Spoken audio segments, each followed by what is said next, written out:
L'ex-femme de George Lucas, qui était la monteuse dans les premiers Star Wars, nous donne son avis justement sur Star Wars depuis son rachat par Disney.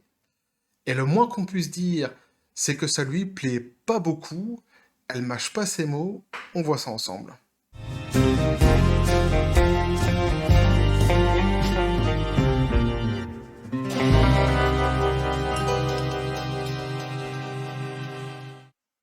Et pour les fans donc de Star Wars, dont je fais partie, avoir quelqu'un comme ça qui a participé au premier Star Wars, donc qui connaît très bien le bébé et qui en plus, alors là pour le coup c'est carrément l'ex-femme donc de George Lucas, donc elle connaît aussi très bien le créateur de Star Wars, avoir un avis, l'avis de cette personne, c'est terriblement intéressant, ça fait vraiment du bien. Elle a un avis qui est vraiment très tranché, elle aime pas du tout ce que Disney est en train de faire avec Star Wars, elle l'explique évidemment et elle l'argumente. Donc c'est hyper intéressant d'avoir son retour, d'autant que c'est vrai que ça a divisé quand même pas mal hein, les nouveaux Star Wars. Alors, il faut dire les choses, hein. En tant que film, c'est des très bons films.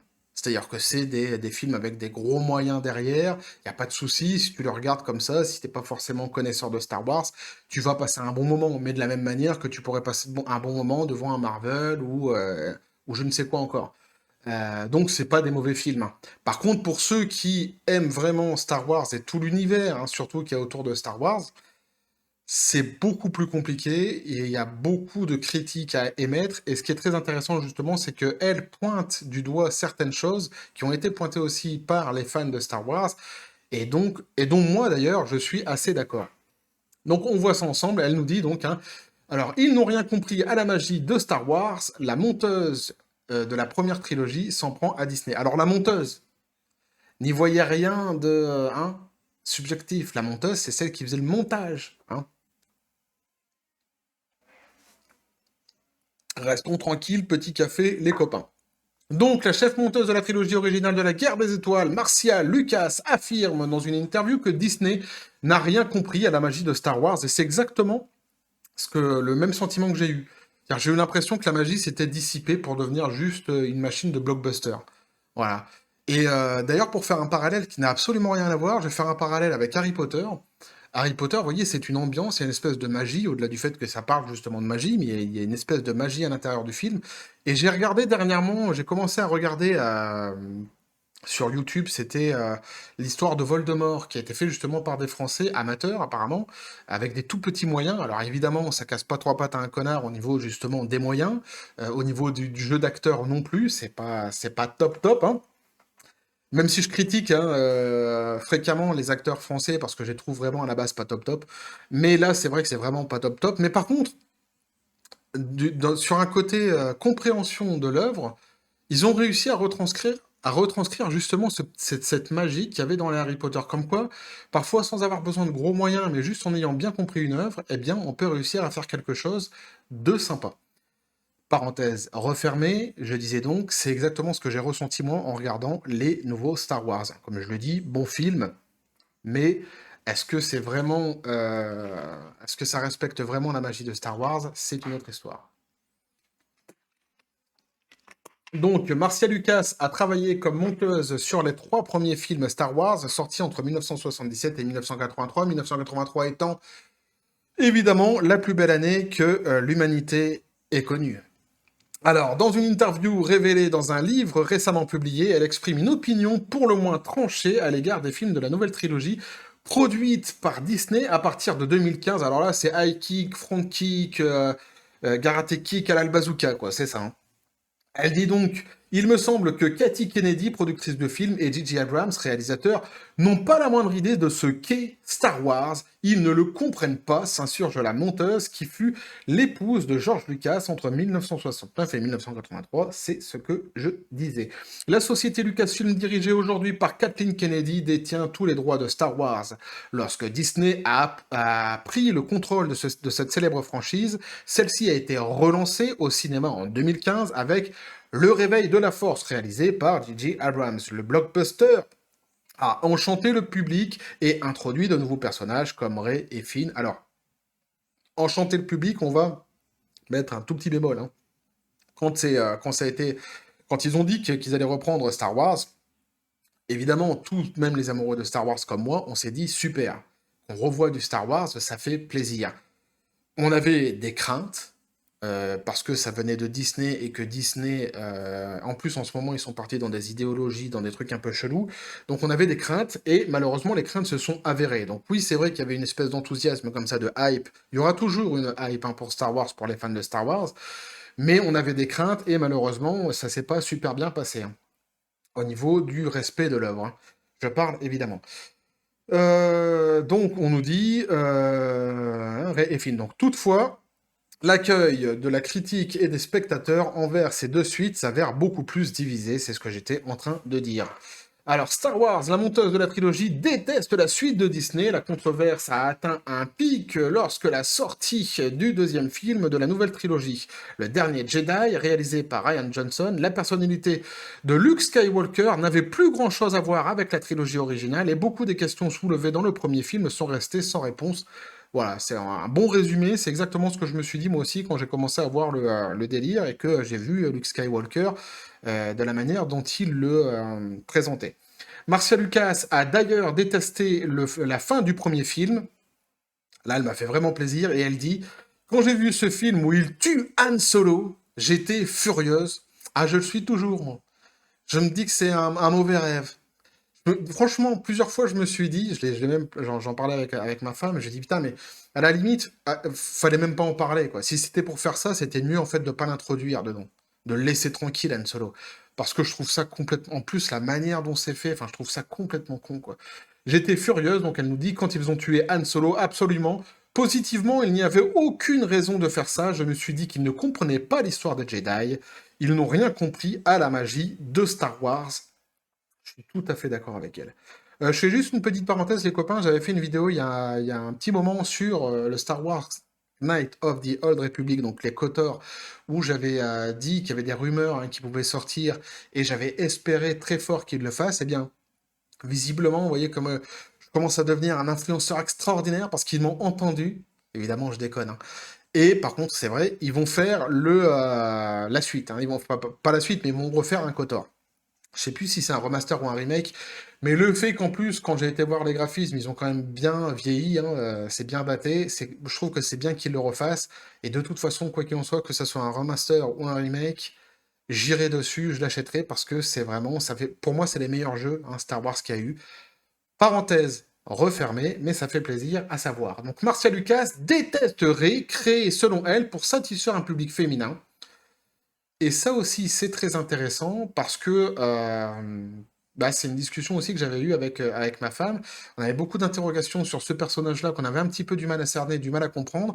Et c'est vrai qu'on avait cette impression comme ça qu'en ce moment, c'était un petit peu la course à essayer de rattraper une époque où, selon eux, il y avait trop de masculinité dans les films et de vouloir en fait rajouter aujourd'hui beaucoup de féminité.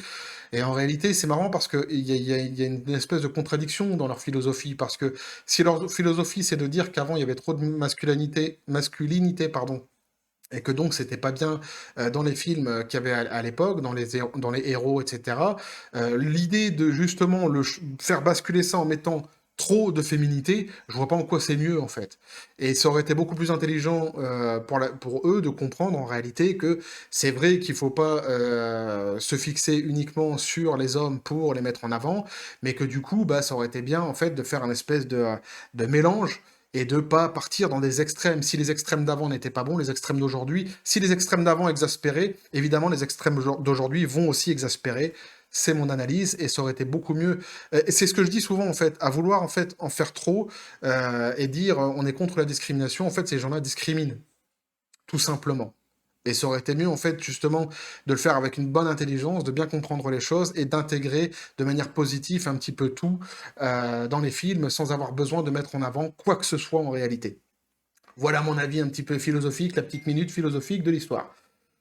Ou pas d'ailleurs, hein. Donc, elle nous dit, alors elle par contre, donc elle a pas du tout aimé, et elle dit qu'ils l'ont mis donc, hein, ils ont mis ce héros-là en avant. Alors moi, ça me dérange pas du tout, hein. Je suis un grand fan en plus, par exemple, de Tomb Raider, de Lara Croft, que ce soit une femme, que ce soit un homme, ça me dérange pas du tout. Mais c'est vrai que la façon dont ils ont traité le personnage, par contre, ça me dérange.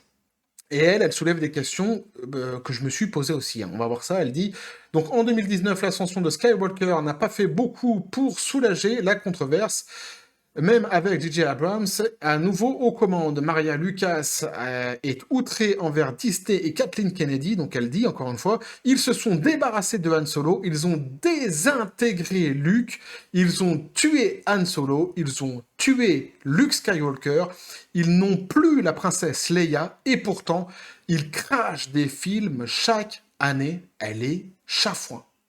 Elle en a putain de gros. Et franchement, je signe cette phrase, hein. Je signe cette phrase. Je suis tout à fait d'accord avec elle. Il n'y a rien qui va dans ce qu'ils ont fait, à mon avis, hein, dans le sens qu'ils ont pris en tous les cas, et je suis assez d'accord avec elle sur Luke, sur Han Solo, et sur... Bon, alors après, elle dit, ils n'ont plus la princesse Leia, et oui, bon, bah oui, ça, c'est des choses qui arrivent, malheureusement. Bon, c'est vrai, et après, qu'elle dit, donc, ils arrivent quand même à cracher des films chaque année. C'est vrai qu'il y a quelque chose de gênant, quoi. Et encore, s'ils arrivaient à cracher des films chaque année, mais que c'était vraiment des chefs-d'œuvre à chaque fois, ça serait vraiment génial. Mais c'est pas le cas. Mais le principal problème de Marcia Lucas semble être le fait qu'une femme soit le personnage principal des nouveaux films de Star Wars. Donc elle dit, il pense qu'il est important de plaire, donc il pense, hein, je pense que c'est Disney, hein, tout simplement, hein. Il pense donc qu'il est important de plaire au public féminin, alors leur personnage principal est devenu une femme, censée avoir des pouvoirs de Jedi, mais on ne sait pas comment elle les a obtenus ces pouvoirs, ni qui elle est. Ça craint, les intrigues sont terribles, juste terribles, horribles, hein, nous dit-elle. Et là, encore une fois, je suis assez d'accord avec elle, en fait, sur le ça craint. Bah ouais, ça craint. Et c'est vrai que bah, il y a beaucoup de questions, quoi. On a beaucoup de questions sur ce personnage-là. Alors oui, d'aucuns diront, ouais, bah justement, regarde les prochains Star Wars et t'auras la réponse. Oui, peut-être, possiblement, sans doute que dans le futur, on aura des réponses. En tous les cas, pour l'instant, on les a pas, et c'est un petit peu dommage, quoi. Essayer de comprendre, moi, bon, c'est vrai qu'on se demande, en fait, de où elle vient, quoi. C'est qui cette personne? Qu'est-ce qui se passe exactement? D'ailleurs, si vous en savez plus, parce que moi, j'ai un peu lâché, hein. Je vous avouerai que j'ai un peu lâché les derniers Star Wars, là.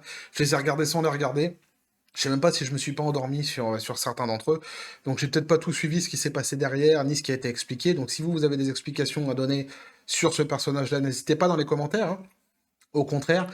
Mais c'est vrai que je suis assez d'accord avec elle, on se pose beaucoup de questions, et on a l'impression un peu du what the fuck, et on a l'impression que c'est un peu n'importe quoi, hein. Donc les critiques à l'égard du film de Star Wars produit par Disney ne sont pas rares, mais celles de Marcia, pardon, pas Maria, Marcia Lucas reste très virulente de la part de quelqu'un qui a contribué à donner vie à l'univers dès les premiers jours de sa création. Ses commentaires, et notamment son rejet de l'arc de Rey, pourraient en irriter certains. Il ne semble pas, ouais, va pas se faire que des copains, c'est sûr, hein. Il ne semble pas que Disney fera appel, j'ai gloussé, donc fera appel à l'ancienne monteuse âgée aujourd'hui de 75 ans, pour les futurs projets de Star Wars au cinéma. Elijah Wood, la star du Seigneur des Anneaux, s'est pour sa part montré très intéressé pour apparaître dans un prochain film de la franchise. On peut dire c'est un opportuniste, en même temps, quelque part, t'as envie de dire qui ne voudrait pas vraiment participer à un Star Wars, tu vois. Rien que pour dire j'ai participé à un Star Wars. Évidemment, faut pas non plus que ça soit de la merde, mais c'est vrai que ça donne envie. En tant qu'acteur, en tous les cas, moi je suis pas acteur, mais je suis sûr qu'en tant qu'acteur, si j'avais été acteur, d'ailleurs, Georges, puisque nous portons tous les deux la barbe, si un jour tu as envie de refaire quelque chose qui ressemble à Star Wars fortement, et que tu l'appelles autrement, mais qui ressemble à Star Wars fortement, et que tu comptes sur un acteur barbu, chevelon, pas totalement bilingue, pas totalement trilingue non plus, mais qui a des capacités comme ça à faire, on sait pas, je suis là. Hein, entre barbus, pense à moi, ne m'oublie pas. Évidemment, hein, puisque George Lucas regarde mes vidéos, c'est une évidence. Il a même appris le français d'ailleurs, hein, pour pouvoir suivre mes vidéos. Donc, lui, il voudrait apparaître donc dans un film. Au-delà de mes conneries, hein, vous avez bien compris que c'est des conneries ce que je raconte, hein. Marcia Lucas donc, a conclu son interview en suggérant à Kathleen Kennedy de lui passer un coup de fil. Why not? Pourquoi pas, hein. Apparemment, elle a des choses à lui dire. Je suis pas sûr que Madame Kennedy, elle a envie de l'appeler, tu vois. Comme ça, je me dis que, à mon avis, vu ce qu'elle se mange dans la tronche, elle n'a pas forcément envie de l'appeler. Alors là, évidemment, c'est un article qui résume une discussion qui est bien plus longue. Il y a d'autres articles, hein, qui disent un petit peu plus sur la conversation qu'elle avait dite, hein, qu'elle avait sortie, donc hein, cette dame, Marcia Lucas. Moi, j'ai choisi cet article-là parce que je trouvais qu'il était assez concis, qu'il allait droit directement au but, pourrait-on dire. Et donc, c'était intéressant de voir justement ce qu'elle pensait, elle, d'autant que, comme je l'ai dit au début, elle connaissait donc le projet depuis le début, et qu'en plus, elle connaissait aussi très bien celui qui l'avait créé. Et je suis quand même, pour beaucoup, assez d'accord avec ce que dit la dame. Bref, voilà ce que moi je pouvais vous dire là-dessus. Je ne sais pas vraiment ce que George Lucas pense en fait de tout ça. J'ai lu des articles ici et là où on dit que George Lucas, il a dit ça, il n'est pas content de ça, il aime pas ça, mais il aime bien ceci, il aime bien cela. Je sais pas trop. Si vous savez justement ce que Lucas en dit, hein, ce qu'il pense vraiment de ça, ça serait très intéressant que vous le disiez justement dans les commentaires pour éclairer un petit peu, pour m'éclairer moi et éclairer aussi un petit peu tous ceux qui passent comme ça sur la vidéo et qui voudraient savoir, hein, si vous avez un petit peu plus de renseignements que moi. En tout cas, voilà ce que moi, je pouvais vous dire sur ce que cette ex-femme de George Lucas, donc à la monteuse des premières Star Wars, pouvait nous dire. Elle est chafouin, elle est pas contente. On verra ce qui se passera de toute façon par la suite pour les prochains Star Wars, hein, on verra, hein, s'ils arrivent à faire... J'ai peu d'espoir avec Disney, je vous avouerai, j'ai plus d'espoir pour les jeux vidéo en vrai maintenant. Je suis plus calé là-dessus. J'aime pas les Star Wars en dessin animé, donc bon, j'aime pas les Star Wars qu'ils essayent de faire en dessin animé, même quand il y a des animations 3D. Je suis pas hyper fan, donc je mets plus d'espoir sur les jeux vidéo en réalité. Bref, dites-moi ce que vous en pensez dans les commentaires. N'hésitez surtout pas à vous abonner si le contenu vous a plu. On est de plus en plus nombreux et donc de plus en plus visibles. Et donc ça, c'est vraiment super. Merci de supporter la chaîne. C'est grâce à vous hein, si je continue, parce qu'évidemment, si vous n'étiez pas là pour supporter la chaîne et montrer que vous aviez de l'intérêt à tout ça, à ce que je fais sur la chaîne, évidemment, à un moment donné, hein, j'aurais lâché l'affaire, hein, j'aurais pas parlé tout seul. Donc c'est vraiment vous qui faites progresser la chaîne et qui aidez en la supportant à la rendre de plus en plus visible. Donc n'hésitez pas à vous abonner si le contenu vous a plu, à lâcher un pouce, donc à activer la petite cloche pour les prochaines notifications, les prochaines vidéos qui vont arriver. Il y a mon Twitter et mon Facebook qui sont aussi dans les descriptions des vidéos. N'hésitez pas à venir voir ce que je fais sur les réseaux sociaux, à venir voir sur Twitter. J'étais en train de réfléchir parce que je me disais... j'aurais peut-être dû vous montrer qui était visuellement Marcia Lucas. Je vous mettrai peut-être un article dans les descriptions des vidéos où il y a sa photo. Comme ça vous donnera un petit peu une idée de la personne visuellement. Bref. Donc n'hésitez pas, je disais, à me rejoindre sur les réseaux sociaux. Sur ce, les copains, je vous dis toujours à la John Spartan, paix et félicité. Et parce que vous l'avez bien compris, je suis un grand fan de Star Wars et de l'œuvre de George Lucas. Je termine toujours mes vidéos en vous disant que la force soit avec vous.